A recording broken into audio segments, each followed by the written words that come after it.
A floating loss is not an actual loss, rather a delay of profit since a sell action has not been activated. Let me give you an example. For example, if I'm a farmer and I planted my beans, then I harvest them. On harvesting them, I get to know that the price of beans has fallen.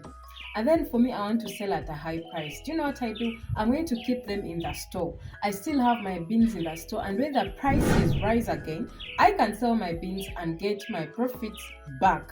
So this is how a floating loss is. You have your goods and assets you bought, but you have not actualized a profit yet. Why a floating loss? Why do floating losses happen?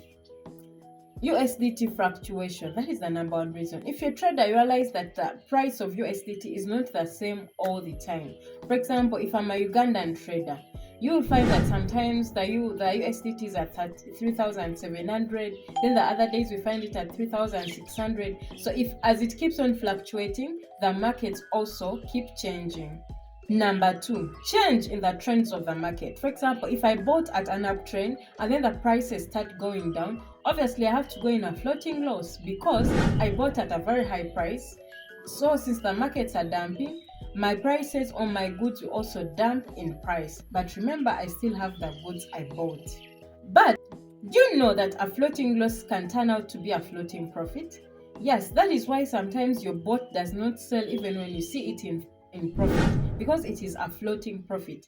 If you give the robot instructions of selling at 3%, even if it gets to 2.99%, it will not sell because the take profit of 3% has not been hit. So that is what we call a floating profit.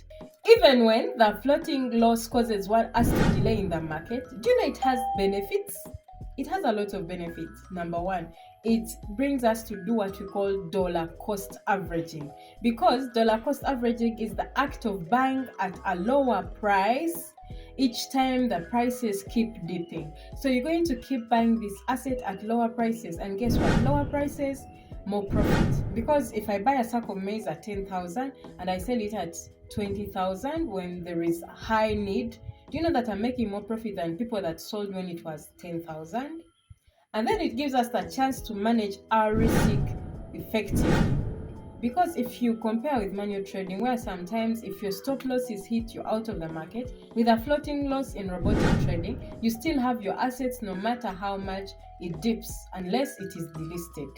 Floating loss also gives us a chance to revise our trading strategies, because if you use a certain strategy to trade and then you get into floating loss, you may not repeat using that strategy.